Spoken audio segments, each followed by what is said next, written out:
What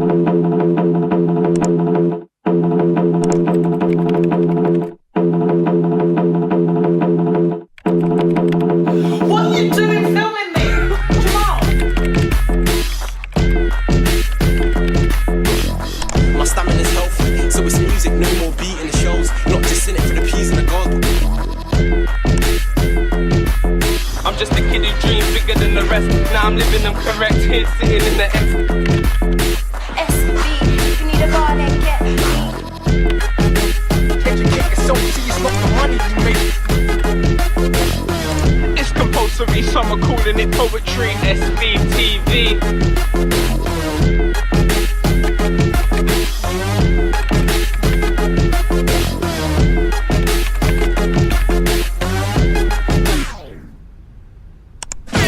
My lifestyle tells the world, but you never catch me.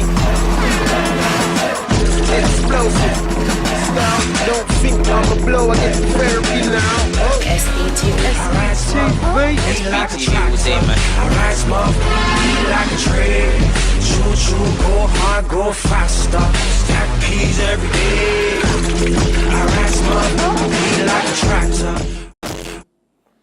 Well, ladies and gentlemen, it gives me great pleasure to welcome to the stage Jamal Edwards.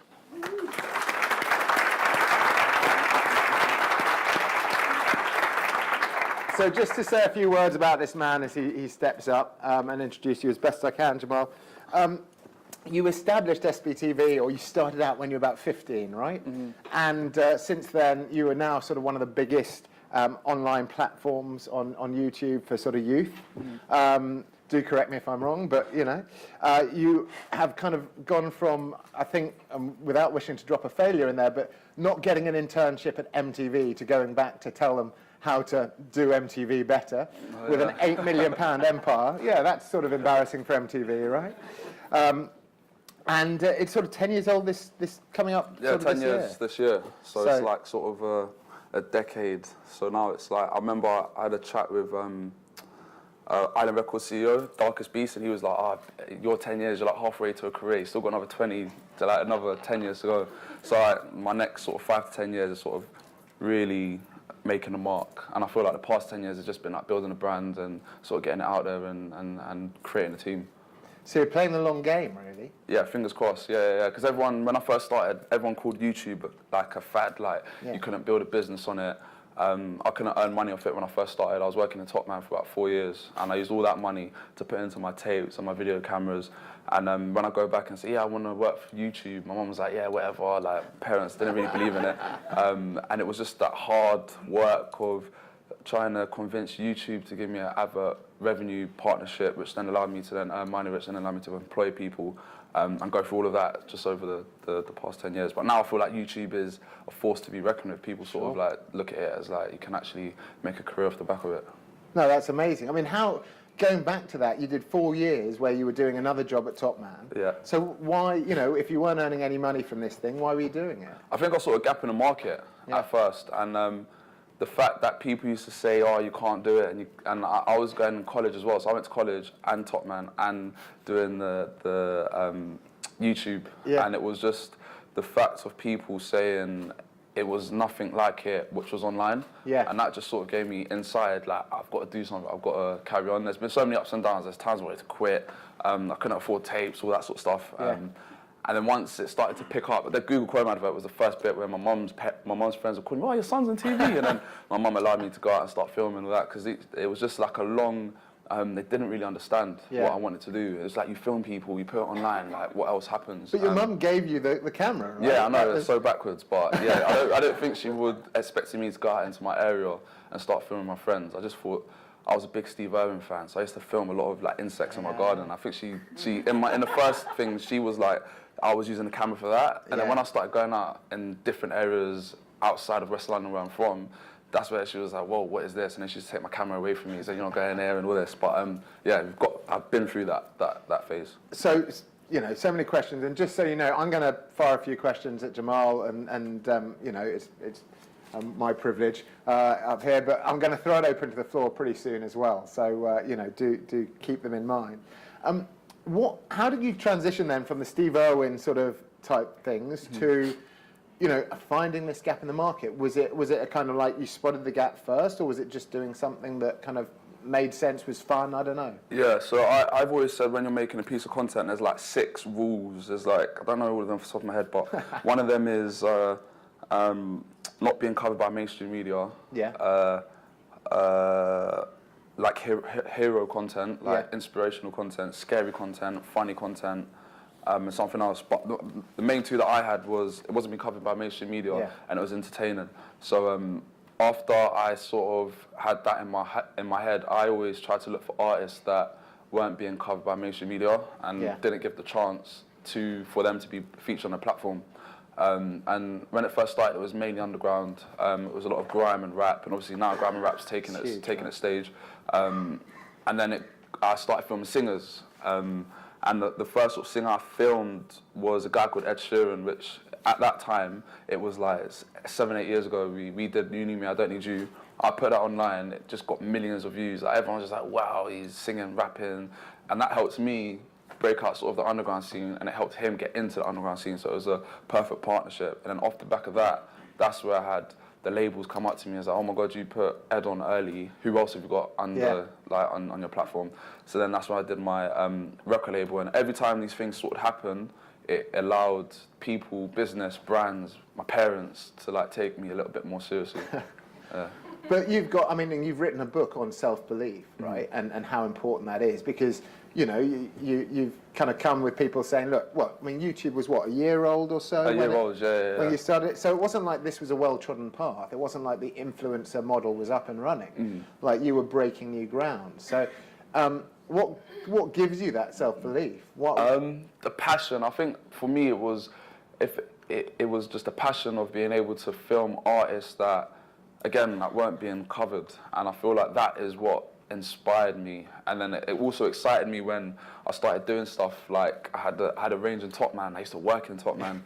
I'll play a video. I had my first bank I banked was with HSBC, and HSBC said, come, you want to do an advert? It was like all these things had the full circle that I've experienced in my life, and then that's what sort of kept me going. And I'll play the video. Basically, HSBC randomly emailed me and said, would I like to do an advert? In my head, I was like, I don't know, I'm not sure. And then they turned around and they said, we'll let you craft the advert. I was like, all right, I want to go back to acting where I was from. I want to ride my bike. I want to have a certain inspirational message behind it. And then we created this video. Can we show it, please?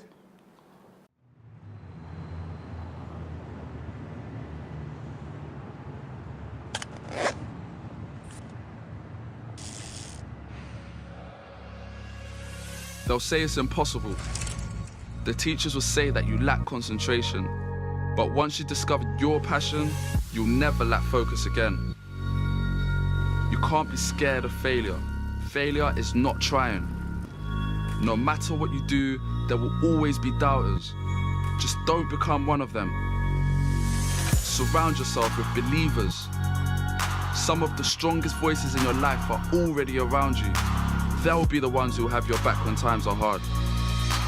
And when you don't know which road to take, reach out to those who have always been there. Be patient. Find opportunity in everything. It's all about self-belief. You never know what small gift could change your life.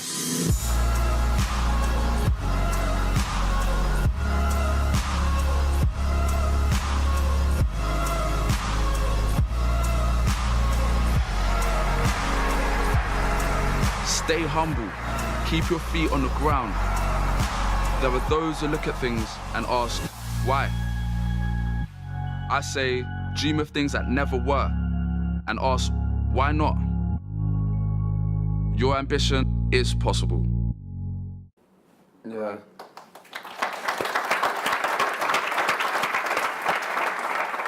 I think what's so powerful about that is I can see it speaking to you as a 15-year-old, as it were. Yeah, that was the whole concept, that little kid. Yeah. And you saw the little fox in there, that was my Steve Irwin as well. Yeah. But also, I'm sure people agree, it speaks to kind of us as innovators still, you know, self-belief and trying to sort of do the impossible is what real innovation's about. And there are a lot of naysayers, there are a lot of people who don't sort of have faith, and if you don't have those passions and you don't follow your heart, to some extent, you're never going to break it. So I think it's very relevant for everything we've been discussing here for the past couple of days. I think one of the things plenty of the people in the room will be grappling with is that sort of audience that you have clearly kind of got and retained and built up is such a, inverted commas, fickle audience, if they can be. How do you retain them? How do you engage them over the long time? You know, you started off being cool and edgy, and 10 years later, you're still kind of cool and edgy. How do you do that? I say I'm 25 for the next 5 years. I'm 27 now, but I feel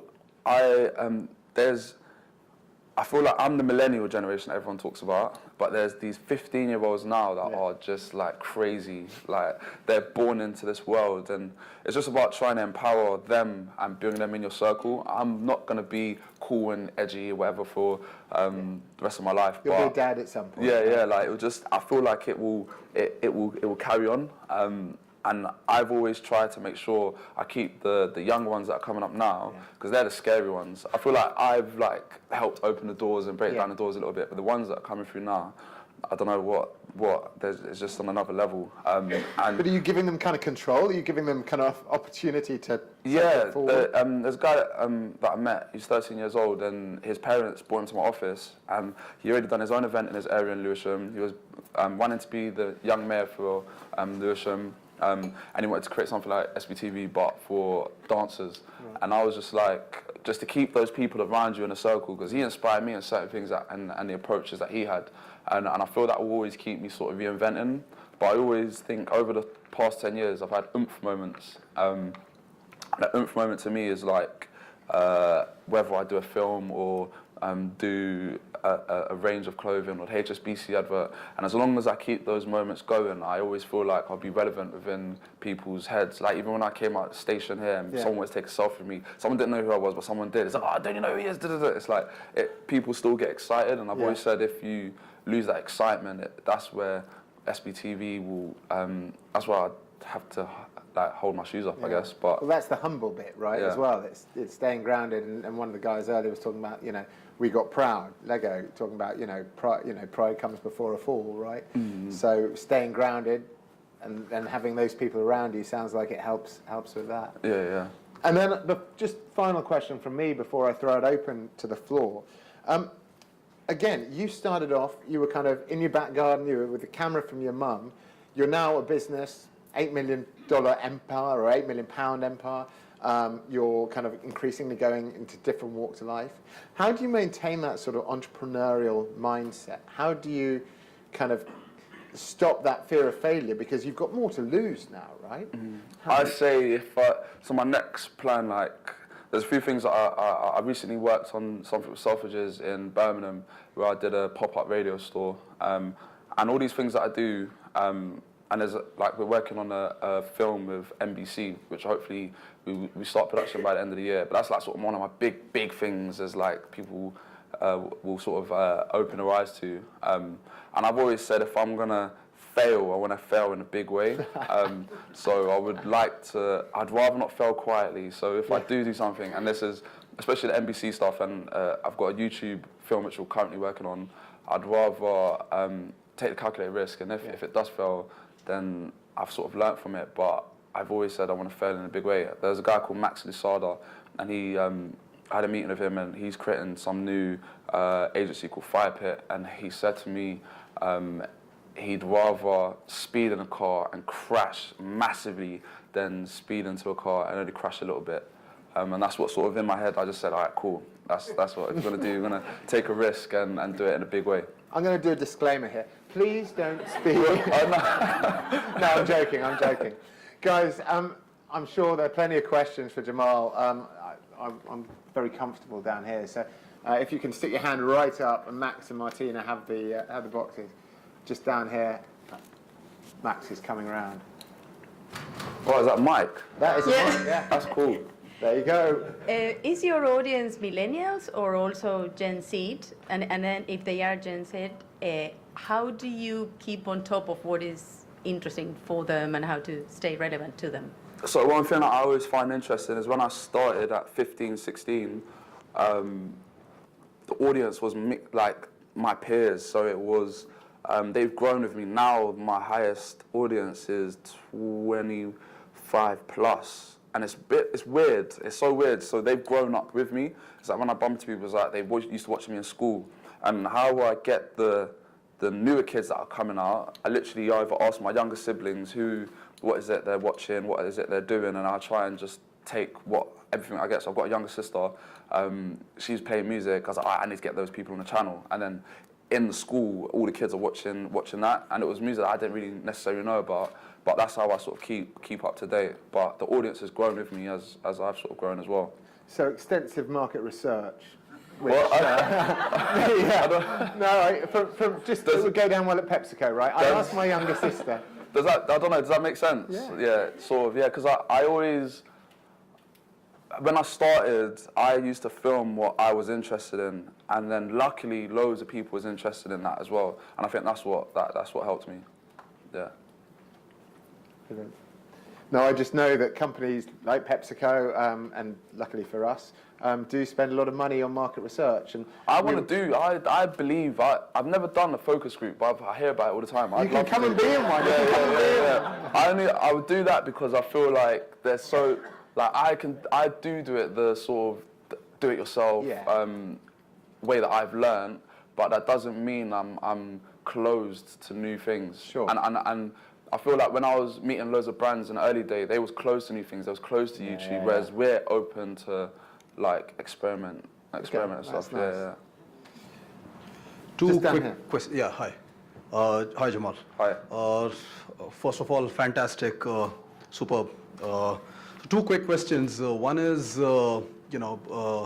beyond music, where do you because I still see a lot of entrepreneurial spark in your thinking and so on. So beyond music, how do you go?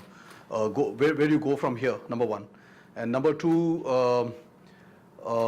it's at the level where you've reached, it's easier for bigger brands to work with you, whether it's CNBC, PepsiCo, whoever. But then, how do startups or youngish brands take some level of help from yourself?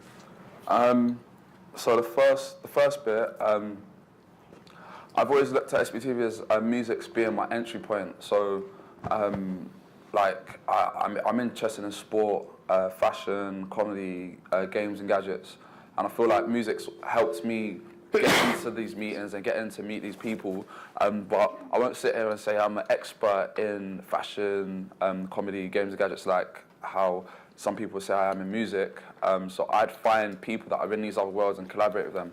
So one person that I'm currently working with on fashion, which isn't launched yet, is a guy called Oswald Boateng. So he sat down with me, he was like, I had Will.i.am and Jay-Z, Will Smith and Jay-Z in my store yesterday. I was tailoring up, he's doing a film. And I was like, but I wasn't doing no social media content. So I was like, all right, I'll help you run all your social media content if you could help me in my SBTV fashion. And he was like, all right, cool, that sounds good. So now I've got someone working on a pitch to help control Oswald's, because he's sort of like old-fashioned, I'm like new sort of. So I believe collaboration is like the key to success. So in terms of me building into other areas, I'd partner with people that are sort of in their areas or sort of want my expertise in social or whatever, and then collaborate with them that way. And in terms into your second question, startups. How do you work with startups? Not just the big brand. How do they help? How can you help them? So I feel like I've still got a lot. I feel like I've still got a lot that I want to do before. I was on a Nesta program, which allowed me to get a mentor, and that was my first ever proper mentor that I had, and I had it for him about for a year. But I feel like over the next 5 years, I'll be able to give back more in terms of other startups. And there's some people that I've worked with, and I'll sort of add my contacts and network and whatever. But I feel like there's a few things I need to do first before I can proper make a full-blown. There's still stuff I want to do with SBTV before I can go and build other startups up. So I wouldn't want to go and start doing that and then it sort of refocus my attention away from SBTV. Do you have, like with the fashion, do you have some things in mind that you know you want to do in the next, I don't know, 10 years, a long time when you're 25? I feel like fashion, there's a certain level that you have to do to get into fashion. Sure. And I feel there's so much people in the fashion world that don't get the look in. And I would basically go and try and cover those people that don't really get onto the catwalks. And So the same deal as you did for music. music, yeah. So I feel like there's so many areas that you can do that in sport, you can do it in fashion, games and gadgets. And it's just about finding the right, the gap in the market, and then sort of going forward and pushing forward with that. Sure. Yeah. Does that answer your question? Partly, but that's okay. No, but go on. No, go on. What's I think it was about more also about how startups could work, you know. How startups could work with me? Yeah, so instead of the big brands like... So I've got a good team now that sort of help me delegate to work with other people, but I don't. What happened before is I was doing so many different things and I wasn't focused on SBTV. And then my investors was like, oh, you're doing this and that, but we haven't even done this. So I had to like pull back away from that and get fully involved in SBTV because I wanted to do everything. I wanted to do so much and I had to really step back and refocus where it is that I can do. Because if I do it properly and go the full mile of SBTV, then I guess the world's my oyster, I guess. And people always say that SBTV is sort of my first business. I've been in it since I was 15, and I've not really known anything else. And I have been approached by like big agencies, oh, come and work for us and do creative direction of this. But I've always tried to stick to my guns and try and keep it. And I said the next 5 to 10 years is where I can really see what will happen. But yeah, not at the moment. Any more from the floor? This lady down here. Hi, Jamal. I'm really Hello. inspired by your story, and I'd love to know who inspires you. In the early days, it was Richard Branson. I mean, it's quite funny because I've won a competition. I met him at his house, and it was just I've stayed in touch with him since then. And the reason why he's inspiration because my mum used to work for Virgin, and back in the day when I was going to Hammersmith and Virgin, there used to be a games room that had pool, suites, TV, Xbox. And in my head, I was like, how can this work be so cool? And I researched into Richard Branson, and he just became an inspiration. I was like, I'd love my workplace to be like that, accommodating for people all ages. And after that, I just sort of read up on his books. I was very lucky to meet him in 2011, and I sort of built a relationship off the back of that. But then also, I like the way that he took it from his magazine into airlines, money, records, and was able to make other parts of his business. So that's definitely one person that has inspired me. And now you're mates. Oh yeah, it's mad. I read an excerpt from his book at the Troxy the other day. I'm in his latest book. It's still surreal, like to actually say that, but yeah, it's just. Yeah, but like me, he's a bit older, and he probably thinks, you know, I get the cool from hanging out with Jamal. So it works both ways. I'm gonna, you know, my kids are too young, but I'm gonna make sure I tell this about them. Tell them about this in years to come. We've got anyone down the back? Sorry, I'm sitting back and enjoying this comfy chair. What I was going to ask you, and we've got one final video as well, is there's this idea of DIY entrepreneurialism, which sort of grew up through music and kind of artists doing it themselves. How have you kind of applied that almost to business? How's that worked for you? Because I think that's sort of an interesting innovation model. Doing it yourself, in terms of content, I find you go and do it, and you don't do it without a brand telling you to do it, and then I believe in full circle. Like even with the stuff that I've done, it's always been full circle. So in terms of doing it yourself, if I wanted to do jam session, Spritz, for example, and I was on a train, and Spritz's tagline was "Blend recommends." And in my head, I was like, ooh, I could think of so much different content ideas around that. One of the ideas I came up with was getting producers and singers and rappers together, blending a track. So that's what Blend recommends, it's this track. And then in my head, I was just thinking, always when I see stuff, like when I go about, I always write things down. I was like, that would make a cool campaign or blah, blah, blah. And then I came up with something called jam sessions, and I just did it myself. And then someone from Britvic got in touch and was like, oh, I really like that. And I went in to go and see them and talk about, and then went to revive one of the other brands. And it was just how that all started was from me seeing Blend recommends with Spritz, and then me coming up with an idea, not going to the brand to pitch it, but building it up. Yeah. And then the brand actually getting in touch and then saying they wanted to do stuff. And then that's the whole sort of do it yourself mentality that I sort of have, and not waiting for someone to say yes or no, just going out there doing it. And then if I do make mistakes, learning from it off the back of that. Sure. Because it's interesting, you've now got the kind of power, you know, the brand of your own name and SBTV, to actually probably go the other way and to start changing things. So it's interesting, you're still doing it I want to do it for myself almost, and then see what interest it gathers. Yeah, because I feel like one of the biggest things in the early days was, yes, we know the brand, but can we trust you? Can you deliver? All that.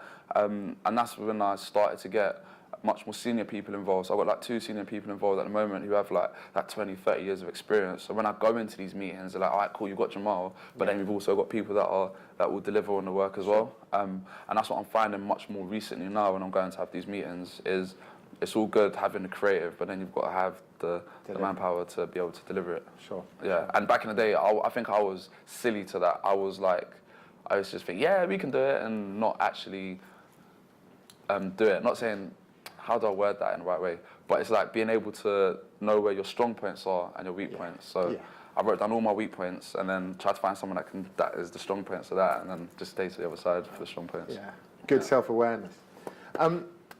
So we've got one final video to play, and then whilst that's playing, maybe I'll give you time, but I'd love if you had a final message for this audience of, young and hip innovators, as we all are. That you want to, oh no, I look around, I see young hip faces. I've used the word hip, which instantly dates me to the 1970s. So,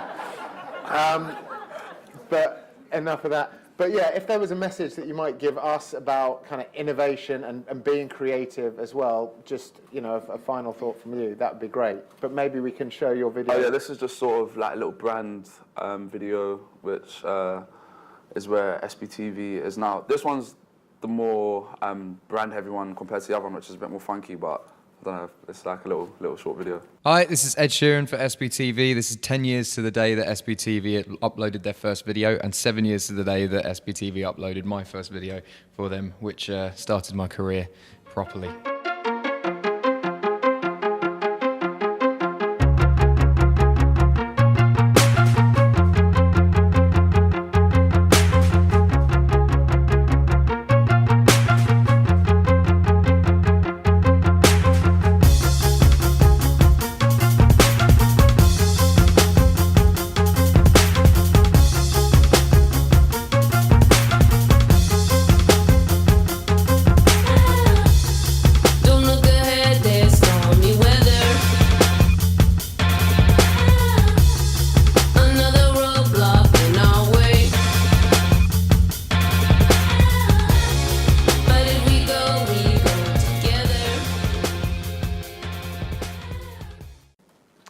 Brilliant.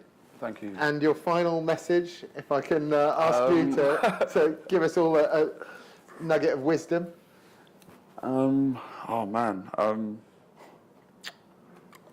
I think it was a quote from the HSBC, and it was, there are those who look at things the way they are and ask why, but I say dream of things that never were and ask why not.